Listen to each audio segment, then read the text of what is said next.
Bonjour, bonsoir. Je m'appelle Aïssatou Sy, responsable APR Pikine Nord. Je suis présidente CIFES, collectif international des femmes entrepreneurs du Sénégal. Le réseau est international. Bon, j'ai un surnom à Pikine, les gens m'appellent Miss. Bon, c'est populaire. Si tu dis Aïcha, on ne connaît pas Aïssatou. On connaît que Miss. Donc, c'est un surnom. Donc, je suis là, j'étais aux États-Unis, je suis revenue depuis 2008. Depuis 2008, j'ai créé l'association ici à Dakar. J'étais aux États-Unis, j'ai fait plus de 10 ans là-bas et je suis revenue pour voir les femmes qui sont là en train de travailler, qui sont tellement fatiguées. Donc en ce moment, j'ai pensé que vraiment pour développer les femmes qui sont dans le banlieue, surtout à Pikine, là où je suis née, j'aime bien Pikine parce que je suis de Pikine. Donc j'ai créé cette association pour développer les gens qui sont là en train de travailler, les femmes surtout. Donc c'est pour le développement, je fais la politique de développement dans le banlieue. C'est pour lutter contre la pauvreté. Depuis 2008, je marche avec mes fonds propres, sans l'aide du gouvernement, parce que je suis dans le politique depuis 2013. J'ai accompagné le président de la République en 2012. Je suis rentrée dans l'APR depuis 2013, mais depuis lors, je fais mes fonds propres avec l'aide de quelqu'un que je salue de passage. C'est mon frère qui m'appuie sur tous les plans et je fais des financements aussi avec des partenaires que j'ai signés, les banques que je travaille, avec qui je travaille. Bon, je salue de passage la banque de Cofina que je remercie 1000 fois parce qu'aujourd'hui, à cause de cette banque, j'ai créé des financements de 50 femmes aujourd'hui. Donc vraiment, je salue le chef d'agence Malik et les responsables qui sont là-bas, qui m'ont aidé pour réaliser ce financement. Depuis, je ne peux pas dire parce que c'est un montant global. Donc vraiment, depuis que j'ai commencé de travailler, presque j'ai dépensé plus de 15 millions avec mes aides, avec mes partenaires, avec mes amis. Sans l'aide du gouvernement, je n'ai jamais reçu aucun sou du gouvernement. Et je le parle haut et fort. Je suis dans Pikine Nord, je travaille dans l'APR, mais je n'ai jamais eu aucun fonds du gouvernement. Et je travaille pour la réélection du président. Ouais, je suis là pour travailler pour le président Macky Sall gagne deuxième tour, Inch'Allah. Deuxième mandat au moins. Je suis désolée. Aujourd'hui, j'ai dépensé, actuellement, j'ai débloqué un fonds de 5 millions pour les femmes que je vais dépenser, je vais partager pour 50 femmes. Donc c'est un coût vraiment costaud. C'est pour cela, je veux que les gens m'écoutent, que les gens regardent, que les gens sachent que je suis en train de travailler sans faire du bruit. Le slogan de notre président Macky Sall, c'est de travailler beaucoup, parler peu. C'est ça que je suis en train de faire. À Pikine, bon, on est en train de faire ça, ça fait des années. Il y a mon frère qui est là. Je ne peux pas citer son nom, les gens le connaissent très bien. Il fait des sociales depuis, ça fait plus de 5 ans.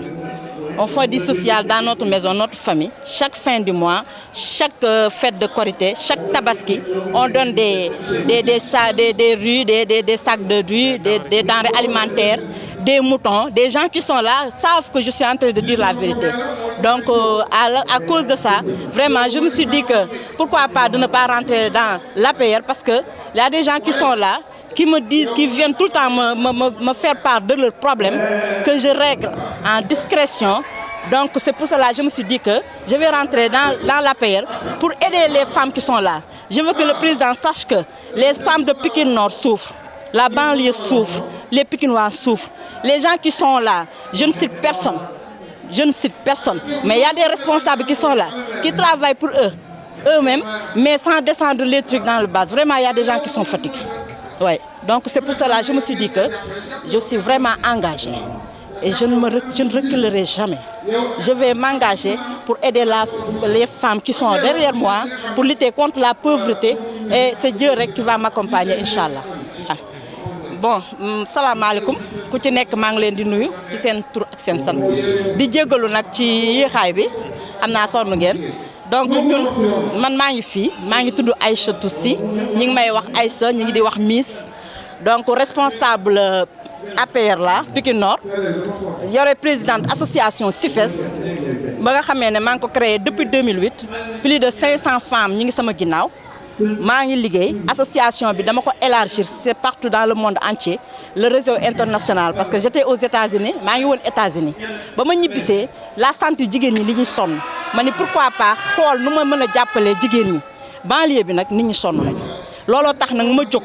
jël association bi tas ko indiwaat ko Pikine pour jàppale jigéen ñi chaque mardi damay lutter contre la pauvreté dinaa def benn jamra ba nga xamee ne plus de 300 femmes ñi ngi fi danaa joxe ay denrées alimentaires dinaa joxe xaalis kër gu nekk ku ci nekk bu teggee di nga am plus de 70 000 nga yóbbu ko sa kër di nga yóbbu plus de 3 femmes 3 pannes de ravitaillement kon man maa ngi lutter contre la pauvreté dama bëgg nag ñu bàyyi xel Pikine ñu xam ne jigéen ñi sonn nañu lii may def di jàppale jigéen ñi si samay moyens samay propre moyens laa koy wutee dinaa dem ci banques yi di leb pour jàppale jigéen ñi banques yi ma njëkk a liggéeyal maa ngi leen di remercier sama benn frère ba nga xamee ne mi ngi sama ginnaaw dans l'ombre kii m'appuie di jël ay moyens di ma jox pour ma jàppale Pikine waaye parce que xam na ne Pikine nit ñi dañoo sonn donc je ne veux pas citer son nom léegi moom xam na nit ñi xam nañu yàlla xam nañu donc dañuy jëf fii si sunu kër danañ fi def social ça fait des années ñuy génne ay xar di ko jox nit ñi dinañ génne ceeb di ko jox nit ñi chaque Korité man mii maay jënd 6 tonnes de ceeb moo ma koy jox ma distribuer ko Pikine ay xar ma jox ko waa Pikine donc ñun yàgg nañ ci social léegi nag ci loolu laa jóg wut ay financement banque Cofina maa ngi leen di remercier bu baax parce que ba ma ñëwee dañ ma accompagner financer sama groupement 50 personnes tey laay financer un coût de 5 millions donc vraiment maa ngi leen di remercier di leen wax ne dinañ signer partenariat bi ñu signé ak ñoom dinañ dem ba au-delà de 15-20 millions donc vraiment c'est un geste que j'apprécie le chef d'agence Malick maa ngi koy nuyu bu baax di leen wax ne nag jigéen ñi fii président Macky Sall dama bëgg mu bàyyi xel ne jigéen ñi banlieue bi sonn nañu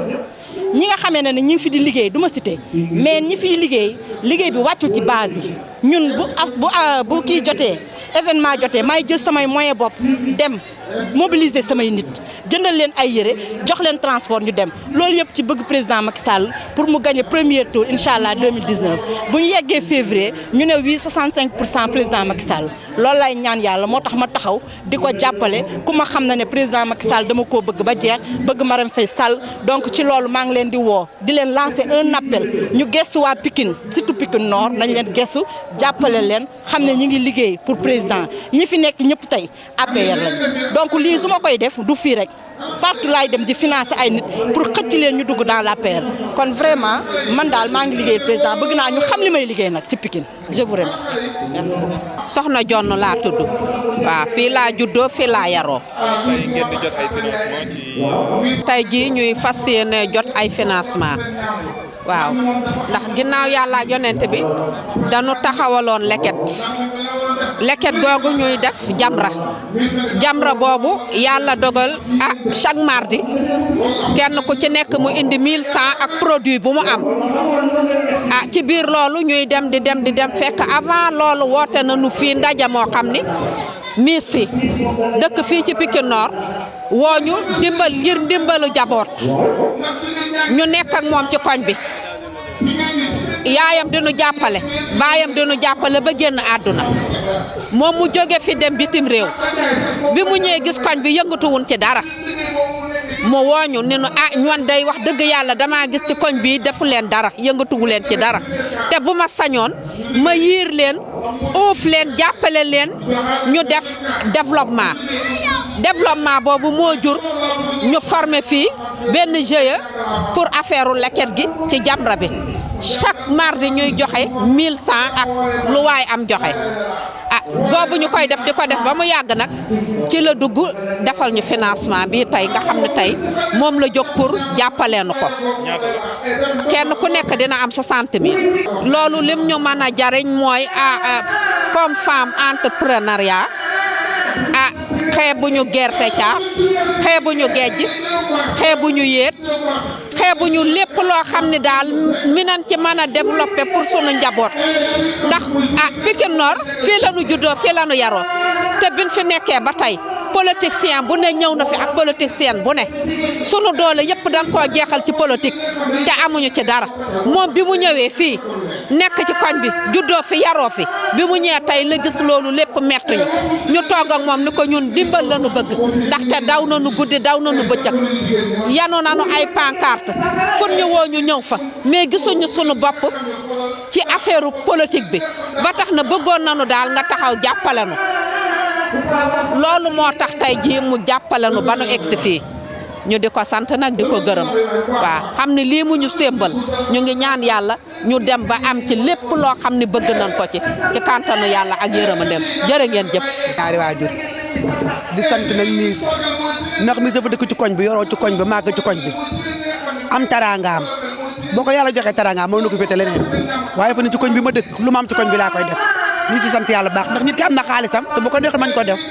ñun nag dañuy ñaan yàlla lim ñu dugal yàlla nañ ci génn ak jàmm tara day Seydina Muhammad te dañ ci génn ak jàmm sax ndax tam ngor la duggee ak ñun te xam naa ngor lay génn ak ñun ba mu amee xaalisam ànd ak magam mënoon na ko def man lu ñuy ñaan mooy gouvernement bi ci boppam sama Marème Faye Sall na xool jigéen ñi xam ne ñoom la waa koñ di jàppale ñu jàppale ñooñu ndax jigéen amul ku ko jàppale te miis moo nu jàppale te kon buñ miis bu ñu jàppalee nag dafa ne ci ginnaaw Marème Faye Sall la ñuy wax lii nga jàppale waa Pikine bu baax sama miis a ngi def lépp lu mën ci Pikine xaaru xaalis su Marème Faye Sall xaaru xaalis su Macky Sall alal lu lay génne pour duñu jàppale kon alalam jooju mu ñu génne duñu jàppale doona bëgg gouvernement bi xool ko bu baax xam ne mi ngi dimbale te ma leer ni Marème Faye Sall xaw ma fenn waaye fii moom ma miis mokkal na ko ba mu mokk daraja Seydina Muhammad kaw ca kanam jërë ngeen def xanaa di daan suñu doole rek ñi ngi liggéey ne toir fa kàlla macha allah ñi ngi daan suñu doole lim ñuy financé bare na barewul ndax fukki dërëm sax bu nit ki bu la ko joxee ñi la jaayal gerte caaf boo ci amee juróom sa bëri fi say doon yeneen jafe-jafe yi mooy suñu doom yi war a liggéey te liggéeyuñu suñu boobu ñun ñu ay mag waroon am ay financement yi baax te amuñu ko ndax mairie Pikine bi yàgg nañ fii la ñu juddoo 59 ba tey ñu ngi fii te gisuñu fi benn changement kon ba Marème Faye Sall ñëwee ànd ak jëkkëm ne koy changé ànd ak mis am nañ ci moom yaakaar loolu la ñu bëgg di ñaan yàlla baax nag jàppale suñu doom yi loolu la ñu bëgg sa rajo te mis a gisi nag jërë ngeen jëf yéen tam yàlla na yàlla defal jàmm ak salaam yokk seen teraanga liggéey barke ko sa rajo Seydina Muhammad jërë ngeen jëf sama doom